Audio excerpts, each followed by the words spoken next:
নারায়ণগঞ্জ রূপগঞ্জে লুটপাটের মামলায় যুবলীগ নেতা রায়হান কবির ভূঁইয়া সুমন ও আওয়ামী লীগ নেতা জাহাঙ্গীর কবির ভূঁইয়াকে গ্রেফতারের দাবিতে মানববন্ধন ও বিক্ষোভ কর্মসূচি পালন করেছে এলাকাবাসী। রবিবার দুপুরে উপজেলার খাদুন এলাকার ঢাকা সিলেট মহাসড়কে কর্মসূচি পালন করেন তারা। মানববন্ধনে বক্তব্য রাখেন মিলন প্রধান সুরজ মিয়া, রাসেল ভূঁইয়া, দেলোয়ার ভূঁইয়া, শফিক ভান্ডারী। গেল 25 ডিসেম্বর স্থানীয় আওয়ামী লীগ নেতা জাহাঙ্গীর কবির ভূঁইয়া ও যুবলীগ নেতা রায়হান কবির ভূঁইয়া সুমন জমি সংক্রান্ত বিরোধের জেরে সন্ত্রাসী বাহিনী নিয়ে অস্ত্রশস্ত্রে সজ্জিত হয়ে মিলন প্রধানের বাড়িতে হামলা, ভাঙচুর ও লুটপাট চালায়। এ সময় সন্ত্রাসীরা বাড়ি লক্ষ্য করে বেশ কয়েক রাউন্ড গুলি বর্ষণ করে।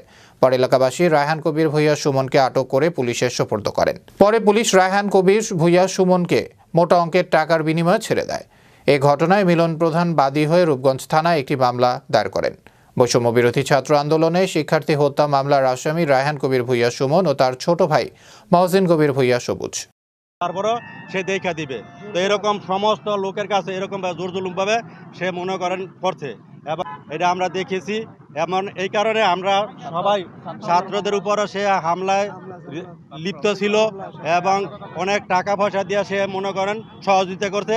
এই কারণে আমি সমস্ত লোকের কাছে এবং সরকারের কাছে বিচার চাই অবিলম্বে।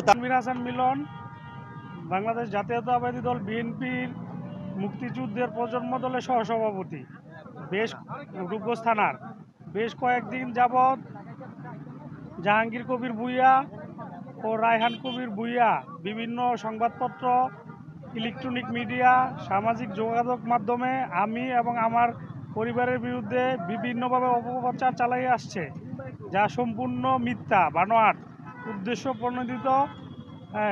এগুলো করে আমার পরিবারের সম্মানহানি করার অপচেষ্টা মাত্র। আমি এর তীব্র নিন্দা জানাচ্ছি এবং এর বিচার দাবি করছি। থাকি তো এদের অত্যাচারে আমরা থাকতে পারি না। আমার ঘরের মাল সামানা লুটপাট করে লয়ে যায় এবং সুমন কবির ভূঁইয়া এর লোকজন আইনে 1-150 লোক আইনে আমার বাড়িঘর এটি ভাঙচুর করে আমার মাল সামানা লুটপাট করে লয়ে যায়, আমার মায়ের দূর করে এবং আমার আটকায় রাখে। আমার টাকা পয়সা, সোনা দানা সব লয়ে গেছে। আমি এখন অসহায় মানুষ, আমি তার দুয়ারে দুয়ারে ঘুরতেছি। মিলন সাহেব আশ্বাস দিয়েছে তুমি থাকেও, আমি তোমার এর ব্যবস্থা একটা কিছু করব।